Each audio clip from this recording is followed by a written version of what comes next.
இயேசு கிறிஸ்துவின் இனிதான நாமத்தினாலே உங்கள் யாவருக்கும் என் அன்பான வாழ்த்துக்களை தெரிவிப்பதிலே மிகுந்த மகிழ்ச்சி அடைகிறேன். சிறப்பாக இந்திய சுதேச மிஷனரி சங்கத்தின் சார்பாக இந்த லெந்து நாட்களிலே வேத பகுதிகளை தினந்தோறும் நாம் ஆராய்ந்து வருவதற்கு ஆண்டவராகிய தேவன் நமக்கு கிருபை பாராட்டி வருகிறார். அதற்காக நாம் ஆண்டவருக்கு நன்றி சொல்லுகிறோம். சிறப்பாக இந்த நாளுக்குரிய தியானத்திற்காக நாம் ஜெபத்தோடு நாம் ஆயத்தப்படுவோம். நாம் ஜெபம் செய்வோம். கிருபை நிறைந்த எங்கள் அன்பின் ஆண்டவரே, மகிழ்வு நிறைந்த இந்த நாட்களுக்காக உம்மை ஸ்தோத்தரிக்கிறோம். ஒவ்வொரு வருடமும் இந்த லெந்து நாட்களிலே நீர் எங்களுக்காக ஏற்றுக்கொண்ட பாடுகளை சிந்திக்கவும், அதை குறித்து தியானிக்கவும், அதனூடாக எங்கள் வாழ்க்கையை கட்டி எழுப்பிக் கொள்ளவும் தேவரீர் எங்களுக்கு தருகிற பாக்கியமுள்ள காலங்களுக்காக உம்மை ஸ்தோத்தரிக்கிறோம். தொடர்ச்சியாக தம்முடைய பரிசுத்தவான்கள் வழியாக எங்களோடு கூட ஆண்டவர் பேசி வருகிறீர். இந்த நாளிலும் உம்முடைய வார்த்தைகளை கொண்டு எங்களோடு பேச வேண்டும், எங்களை ஆசீர்வதிக்க வேண்டும் என்று நாங்கள் ஜெபிக்கிறோம். உம்முடைய திருக்கரங்களிலே எங்களை நம்பிக்கையோடு கையளிக்கிறோம். கிறிஸ்து இயேசுவின் வழியாய் மிகுந்த தாழ்மையோடு ஜெபிக்கிறோம். ஜெபம் கேளும் நல்ல பிதாவே, ஆமேன். இப்போதும் வேத பாடம் நாம் வாசிக்க கேட்போம். இன்றைய தியானத்திற்காக தெரிந்து கொள்ளப்பட்ட சுசேஷ பாடம் லூக்கா எழுதின நற்செய்தி நூல் 8ஆம் அதிகாரம் வசனம் 39. இயேசு அவனை நோக்கி, நீ உன் வீட்டிற்கு திரும்ப போய் தேவன் உனக்கு செய்தவைகளை எல்லாம் அறிவி என்று சொல்லி அவனை அனுப்பிவிட்டார். அந்தபடி அவன் போய் இயேசு தனக்கு செய்ததையெல்லாம் பட்டணத்தில் எங்கும் பிரசித்தப்படுத்தினான் என்பதே. ஆண்டவருடைய பரிசுத்தமான நாமத்தினாலே மறுபடியுமாக நான் உங்களை வாழ்த்துவதிலே மிகுந்த மகிழ்ச்சி கொள்ளுகிறேன். இந்திய சுதேச மிஷனரி சங்கத்தின் சார்பாக தொடர்ச்சியாக நாம் வேத பகுதிகளை இந்த நாட்களுக்குரிய தியானத்தின் அடிப்படையிலே நாம் தியானித்து கொண்டு வருகிறோம். பிரியமானவர்களே, இந்த நாளிலும் நாம் தியானிப்பதற்காக தெரிந்து கொண்டதான வேத பகுதி லூக்கா எழுதின நற்செய்தி நூல் 8ஆவது அதிகாரம் 39வது வசனத்தை உங்களுக்காக நான் வாசிக்கிறேன். இயேசு அவனை நோக்கி, நீ உன் வீட்டிற்கு திரும்பி போய் தேவன் உனக்கு செய்தவைகளை எல்லாம் அறிவி என்று சொல்லி அவனை அனுப்பிவிட்டார். அந்தபடியே அவன் போய் இயேசு தனக்கு செய்தவைகளை எல்லாம் பட்டணத்திலே எங்கும் பிரசித்திப்படுத்தினான் என்பதாக இந்த பகுதி நமக்கு கற்று தருகிறது. எனக்கு பிரியமானவர்களே, இந்த வசனத்தினூடாக ஆண்டவர் இந்த நாளிலே நமக்கு கற்றுத்தரக்கூடிய சில உண்மைகளை நான் உங்களோடு கூட பகிர்ந்து கொள்வதற்கு விரும்புகிறேன். ஆண்டவர் நம்முடைய வாழ்க்கையிலே தொடர்ச்சியாக நன்மைகளை அவர் செய்து கொண்டே இருக்கிறார். அவருடைய சமூகத்திலிருந்து நம்முடைய வாழ்வுக்கு தேவையான அனைத்து கிருபைகளும் அனைத்து ஆசீர்வாதங்களும் நமக்கு தாராளமாக எப்போதும் கிடைக்க பெறுகிறதாக இருக்கிறது. நாம் வேதத்தை ஆழ்ந்து ஆராய்கிற போது தேவனுடைய கிருபை காலை தோறும் புதியதாக இருக்கிறது என்று நாம் வேதத்திலே நாம் வாசிக்க முடிகிறது. இந்த பகுதியிலும் கூட தூரமான ஒரு பகுதியிலே பிசாசுகளினாலே அடிமைப்பட்டிருந்த யாராலும் கிட்டி சேர முடியாத ஒரு மனிதனை ஆண்டவராகிய கிறிஸ்து விடுதலை செய்கிறார். விடுதலை செய்த ஆண்டவருடைய பாதத்திலே இந்த மனிதன் உட்கார்ந்து அவருக்கு பின்னாக செல்லுவதற்காக ஆயத்தப்படுகிற போது ஆண்டவராகிய கிறிஸ்து சொல்லுகிறார், இல்லை இல்லை, நீ உன்னுடைய ஊருக்கு சென்று உனக்கு கடவுள் செய்ததை நீ எல்லாருக்கும் அறிவிக்க வேண்டும் என்பதாக அந்த மனிதனுக்கு ஆலோசனை சொல்லுகிறதை இந்த பகுதியிலே நாம் வாசிக்க முடிகிறது. நீங்கள் சுவிசேஷ பகுதிகளிலே எல்லா நிகழ்வுகளுடைய நிறைவு பகுதிகளை நாம் தியானிக்கிற போது கூட நீ சென்று உனக்கு கடவுள் அளித்ததை, கடவுளால் பெற்றுக்கொண்டதை உன்னுடைய சார்ந்த மனிதர்களுக்கு நீ அறிவிக்க வேண்டும் என்கிற செய்தியை நாம் சுவிசேஷ பகுதிகளிலே வாசிக்க முடிகிறது. பிரியமானவர்களே, இன்றைக்கு நம்முடைய ஆவிக்குரிய நம்முடைய விசுவாச வாழ்விலும் கூட நாம் இந்த உண்மையை அறிந்து கொள்ள வேண்டும் என்பதாக நம்மை நடத்துகிற, நம்மை ஆச்சரியமாக ஆசீர்வதிக்கிற, எல்லா நன்மைகளை தருகிற ஆண்டவர் நம்மிலே எதிர்பார்க்கிறவராக இருக்கிறார். ஒவ்வொரு நாளும் நம்முடைய வாழ்க்கையிலே அவர் தருகிற நன்மைகள், அவராலே நாம் பெற்றுக்கொள்ளுகிற ஆசீர்வாதங்கள், அவர் மூலமாக நமக்கு கிடைக்கப்பெறுகிற நன்மையான ஈவுகள் எல்லாவற்றிற்காகவும் நாம் ஆண்டவருடைய சமூகத்திலே நன்றி கூறுவது மாத்திரமல்ல, நம்மை சார்ந்த நாம் சார்ந்திருக்கிற அத்தனை இடங்களிலேயும் நாம் அவர் நமக்கு செய்தவைகளை சாட்சியாக நாம் அறிவிக்க வேண்டும் என்கிறதை ஆண்டவர் நம்மிலே எதிர்பார்க்கிறார். இதிலே நாம் கற்றுக்கொள்ளுகிற மிகப்பெரிய உண்மை என்ன? நாம் சுவிசேஷகர்களாக, அவரை பற்றி அறிவிக்கிறவர்களாக நாம் மாற்றம் அடைகிறோம் என்பதை இதனூடாக நாம் கற்றுக்கொள்ளுகிறோம்.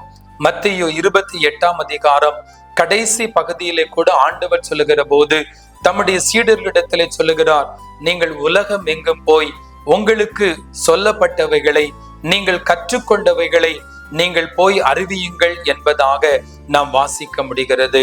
இன்றைக்கும் இந்த வார்த்தைகளை கேட்டு என்னோடு கூட இந்த பகுதியை தியானித்துக் கொண்டிருக்கிற எனக்கு அன்பானவர்களே, நம்முடைய வாழ்க்கையின் அன்றாட வாழ்வினுடைய அந்த பகுதிகளிலே கூட நம்மோடு பணி செய்கிறவர்களிடத்திலே, நம்மோடு பழகுகிறவரிடத்திலே, நம்மோடு கூட ஐக்கியம் பெற்றிருக்கிற இடத்திலே நமக்கு கடவுள் என்ன செய்திருக்கிறாரோ அந்த நன்மைகளை நாம் தேவனிடத்திலிருந்து என்ன கற்றுக்கொண்டிருக்கிறோமோ, எவைகளை தேவன் நமக்கு கற்றுக் கொடுத்திருக்கிறாரோ அவை எல்லாவற்றையும் சுவிசேஷமாக மற்றவர்களுக்கு அறிவிக்க வேண்டும் என்பதை கடவுள் நம்மிடத்திலே எதிர்பார்க்கிறார்.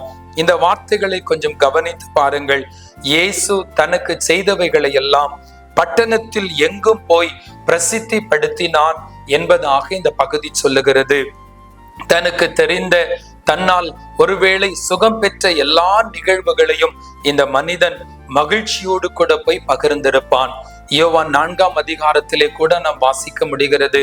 அந்த சமாரியா ஸ்திரீ என்கிற பெண்மணி ஊராரிடத்திலே போய் சொல்லுகிற போது சொல்லுகிறாள், எனக்கு ஒருவர் சொன்னதை எல்லாம் நான் உங்களுக்கு சொல்லுகிறேன் என்று அந்த கிராமத்தின் மக்களை அவள் கிறிஸ்துவுக்காக, தேவனுக்காக ஆதாயப்படுத்தி கொண்டதாக அந்த பகுதியிலே நாம் தியானிக்க முடிகிறது.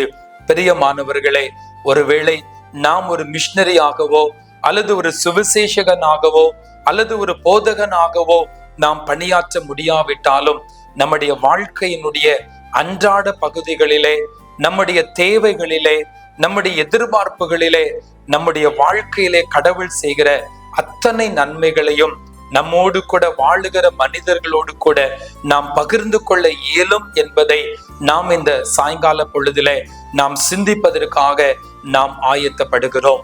இப்போதும் ஆண்டவருடைய வசனத்தை தியானித்துக் கொண்டிருக்கிற நம்முடைய வாழ்க்கையிலே சின்ன சின்ன காரியங்களாக இருக்கலாம். நம்முடைய வாழ்க்கையின் நடுமையத்திலே கடவுளால் செய்யப்படுகிறவைகளை அன்றாட வாழ்க்கையினுடைய விசுவாச பயணத்திலே மற்றவர்களோடு கூட நாம் அதை பகிர்ந்து கொள்ளுகிற போது அது மற்றவருடைய வாழ்க்கையிலே மிகப்பெரிய மாற்றத்தை கொண்டு வரும் என்பதிலே எந்த மாற்று கருத்தும் இல்லை. D.L. மூடி என்கிற மிக பிரசித்தி பெற்ற ஒரு பிரசங்கியார், அவர் எப்படி ஆண்டவரை ஏற்றுக்கொண்டார் என்பதை நான் ஒரு புத்தகத்திலே வாசிக்கிற போது இப்படியாக என்னால் வாசிக்க முடிந்தது. பள்ளிக்கூடம் செல்லுகிற ஒரு சிறுமி, மிகுந்த பயந்த சுபாவம் உள்ளவள். ஆனால் ஒவ்வொரு நாளும் பள்ளிக்கூடத்திற்கு போகிற வழியிலே ஒரு பெரிய கடை தெருவின் வழியாக அவள் கடந்து போவாள். ஒரு கடையின் உள்புறத்திலே மீசை வைத்து கொண்டு மிகவும் பயங்கரமான தோற்றத்தோடு ஒரு மனிதர் உட்கார்ந்திருப்பார். இவளுக்கு ஒரு நாள் ஆசை, அந்த மனிதரை பார்த்து இயேசு உங்களை நேசிக்கிறார் என்று சொல்ல வேண்டும் என்ற மிகுந்த ஆவல். ஒவ்வொரு நாளும் கடந்து போகிற போது கடைக்கு அருகாமையிலே போவாள். ஆனால் அவளுக்கு பயம் ஏற்படும், அவள் அப்படியே கடந்து போவாள். இப்படியாக நாட்கள் சென்று போனது. ஆனால் ஒரு நாள் மிகுந்த தைரியத்தை வரவழைத்து கொண்டு அந்த கடையின் முன்பதாக நின்று சத்தமிட்டு அந்த மனிதரை பார்த்து சொன்னாள், இயேசு உங்களை நேசிக்கிறார் என்பதாக சொல்லிவிட்டு பயத்தோடு அவள் ஓடி கடந்து போனாள். சரித்திரம் என்ன சொல்லுகிறது தெரியுமா? அந்த மனிதர் அந்த வார்த்தைகளினாலே தொடப்பட்டார், உணர்வடைந்தார்.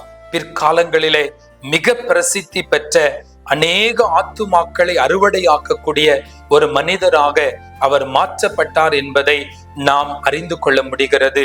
நம்முடைய வாழ்க்கையிலே ஆண்டவராலே நமக்கு தரப்படுகிற, அவர் நம்முடைய வாழ்க்கையிலே செய்கிற அத்தனை நன்மைகளையும் நாம் மற்றவர்களோடு கூட பகிர்கிற போது அது ஏதோ ஒரு விதத்திலே, ஏதோ ஒரு சந்தர்ப்பத்திலே அந்த வார்த்தைகளினூடாக தேவனுடைய வல்லமையும், தேவனுடைய அன்பும், தேவனுடைய இரக்கமும் அவர்களிடத்திலே அது கடந்து போகிறது. அவர்களையும் நன்மைகளை பெற்றுக்கொள்ள பாத்திரவான்களாக அது மாற்றுகிறது என்பதை இந்த பகுதியின் மூலமாக நாம் அறிந்து கொள்ளுகிறோம். எனவேதான் இயேசு இந்த மனிதனிடத்திலே சொல்லுகிற போது சொல்லுகிறார், என்னை பின்பற்றி வருவது நல்லது, என்னோடு கூட அமர்ந்திருப்பது நல்லது.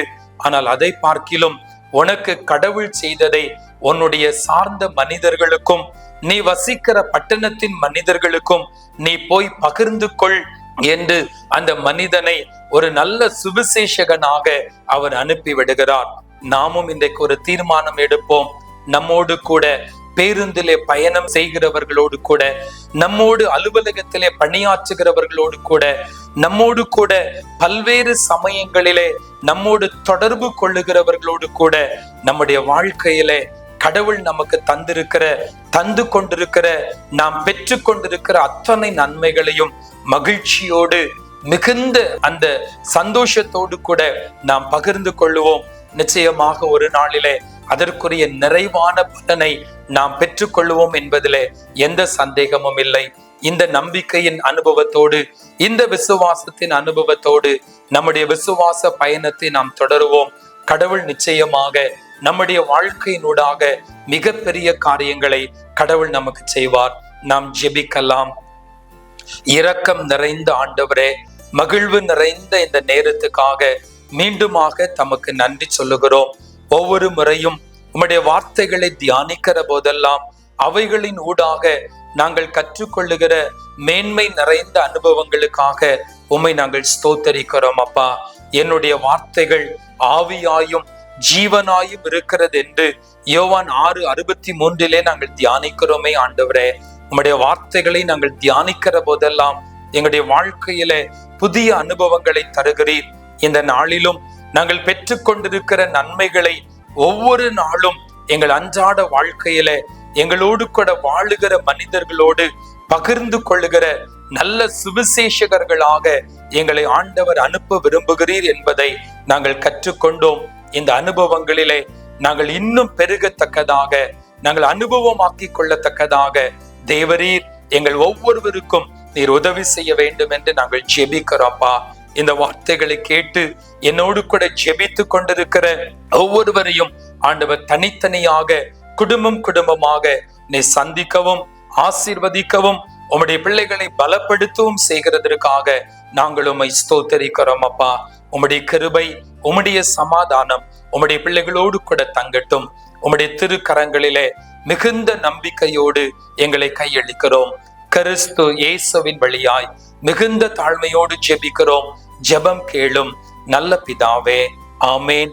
ஆசீர்வாதம் நம்முடைய கர்த்தராயிருக்கிற இயேசு கிறிஸ்துவின் கிருபையும் பிதாவாகிய தேவனுடைய அன்பும் பரிசுத்த ஆவியானுடைய அன்பின் ஐக்கியமும் சிநேகமும் நம் அனைவரோடு கூட சதா காலங்களிலும் தங்கி தாபரிப்பதாக. ஆமேன்.